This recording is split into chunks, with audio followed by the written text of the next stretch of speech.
anak-anak, para remaja, orang muda, dewasa muda, keluarga-keluarga, dan kakek nenek. Hari ini saya ingin berbicara tentang seorang kudus dalam Serikat Yesus, yaitu Pierre Fabre atau Petrus Faber. Namanya barangkali masih asing ya. Maka saya ingin mulai dengan salah satu kutipan yang menurut saya paling menarik untuk saya dari sosok ini, yaitu jangan pernah menutup hati pada orang. Kita perlu menjaga hati pribadi itu. Saudara dan saudariku, Petrus Faber adalah salah satu sosok yang menjadi sahabat awal Ignatius ketika dia sekolah di Paris bersama dengan sosok yang pasti Anda sangat kenal, yaitu Franciscus Saverius. Persahabatan ketiga orang ini sangat istimewa dan dikenang oleh Petrus Faber. Mereka berbagi tempat belajar, berbagi tempat makan, berbagi tempat tidur, dan itu membangun persahabatan di antara mereka. Sekarang ini kita seringkali mengalami ya, memelihara persahabatan, apalagi bahkan mengembangkan persahabatan itu tidak gampang, terutama di media sosial. Kita pasti punya pengalaman kan?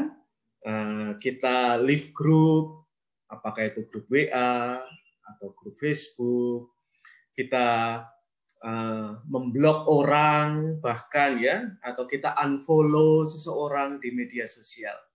Rasa-rasanya di dunia kita sekarang ini persahabatan seringkali usianya pendek sekali. Dan kita bisa belajar dari Petrus Faber cara dia untuk merawat persahabatan itu.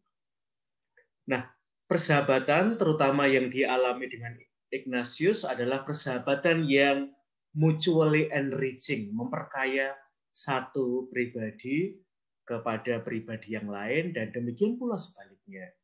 Seperti kita tahu, Ignatius itu belajar pada usia yang lebih senior daripada Petrus Faber dan juga Franciscus Saverius.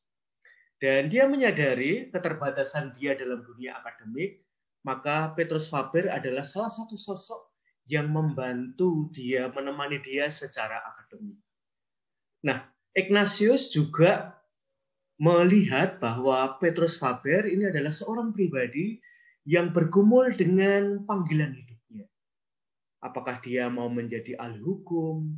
Apakah dia mau menjadi seorang imam? Apakah dia mau menjadi profesor bidang teologi? Dan pergumulan-pergumulan lain yang waktu itu menggelisahkan hati Petrus Faber. Maka dia datang kepada Ignatius, dan Ignatius dengan murah hati membimbing Petrus Faber sehingga dia bisa memutuskan panggilan untuk kehidupannya. Saudara-saudari yang terkasih di dalam Kristus, jangan pernah kita menutup hati pada orang, kita perlu menjaga hati orang. Petrus Faber banyak meluangkan waktunya, bahkan profesi utamanya adalah dia berjumpa dengan teman-teman Kristen, terutama pada masa reformasi. Kita tahu bahwa pada waktu itu hubungan antara gereja Katolik dengan gerakan reformasi adalah hubungan yang berjarak jauh dan bahkan penuh konflik pada waktu itu. Dan keistimewaan Petrus Faber adalah dia tetap menjaga persahabatan dengan mereka. Dia tetap membuka hatinya kepada teman-teman reformasi. Dan persahabatan lalu bisa sampai pada tempat-tempat yang terjauh, pada tempat-tempat yang terdalam dalam hati kita.